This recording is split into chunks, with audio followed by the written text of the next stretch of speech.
Les fissures sur les maisons liées à un retrait et gonflement des argiles. Les sols contiennent une quantité d'eau piégée entre les grains qui les constituent. La granulométrie, qui mesure la taille de ces grains, permet de distinguer les sols argileux, les sols sableux et les limons. La proportion des grains de différentes tailles détermine les types de sols. La quantité d'eau varie selon la nature du sol et peut atteindre jusqu'à 50% pour les sols argileux et moins de 25% pour les sols sableux. Les sols ont une sensibilité variable à l'eau en fonction de leur nature et de leur structure. Les sols sableux sont peu sensibles aux variations de leur teneur en eau, contrairement aux sols argileux, en raison de la composition minéralogique des particules qui les constituent. Les mouvements de sol argileux induisent des tassements différentiels, c'est-à-dire des mouvements de sol non uniformes. Les bâtiments se trouvant en surface peuvent alors subir des tensions structurelles et se fissurer. 3 points à retenir sur l'argile gonflante. 1. Les variations de volume de certains sols argileux. 2. Les facteurs influençant les mouvements de sols argileux. 3. Les modifications hydriques du sol à cause de la végétation ou d'un pompage des eaux souterraines.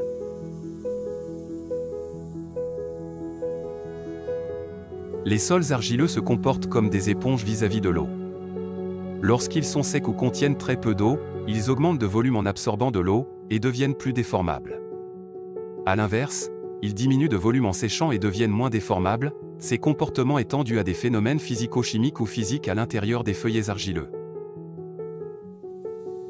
La quantité d'eau dans le sol peut faire rétracter ou gonfler l'argile du sol, ce qui peut affecter la déformation de la maison qui repose dessus.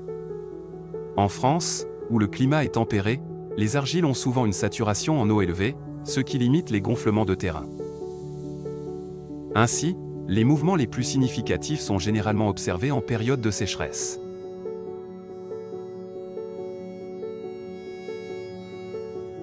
Au fil du temps et pendant des années durant, la quantité d'eau dans le sol situé sous la maison ou à proximité peut fluctuer en raison de divers phénomènes. En cas d'épisode pluvieux, le sol peut retenir une quantité d'eau plus importante s'il est suffisamment perméable, pour permettre l'infiltration de l'eau. Un mauvais entretien des conduites d'eau, des puisards ou une mauvaise gestion des eaux pluviales peuvent provoquer des fuites et conduire à des déversements de quantités non négligeables d'eau dans le sol, à proximité immédiate ou sous la maison. Une mauvaise gestion de chantier lors de la construction d'un bâtiment peut entraîner une concentration d'eau au niveau de la plateforme ou des fondations.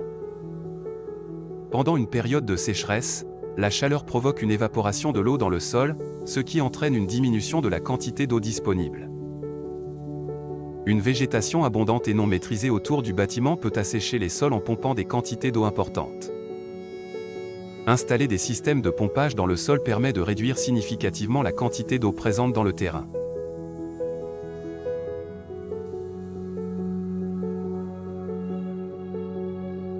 Les arbres et les arbustes ont besoin d'eau pour leur croissance, qu'ils puisent d'abord dans la motte de terre contenue dans leurs racines. Ce processus de succion peut entraîner la dessiccation des sols autour de la motte. Parfois, les racines et les radicelles, c'est-à-dire les fines ramifications des racines, peuvent également se développer sous la maison en cherchant de l'eau, ce qui peut provoquer des mouvements de sol et des fissures sur les ouvrages. Les arbres possèdent une capacité d'absorption d'eau considérable, ce qui peut entraîner une diminution significative de la quantité d'eau présente dans le sol. Par exemple, un chêne adulte peut absorber jusqu'à 500 litres d'eau par jour. Les systèmes de pompage installés dans un jardin peuvent provoquer un phénomène similaire à celui des arbres. En abaissant le niveau de la nappe phréatique, ils risquent de causer un tassement progressif du sol, plus ou moins important. Ce tassement différentiel peut alors affecter les fondations de la maison, engendrant des fissures et autres désordres. Cette vidéo est diffusée dans le cadre du kit fissuration édité par la société Coup de pouce. Retrouvez l'ensemble de nos conseils sur www.fissuration.fr/kit.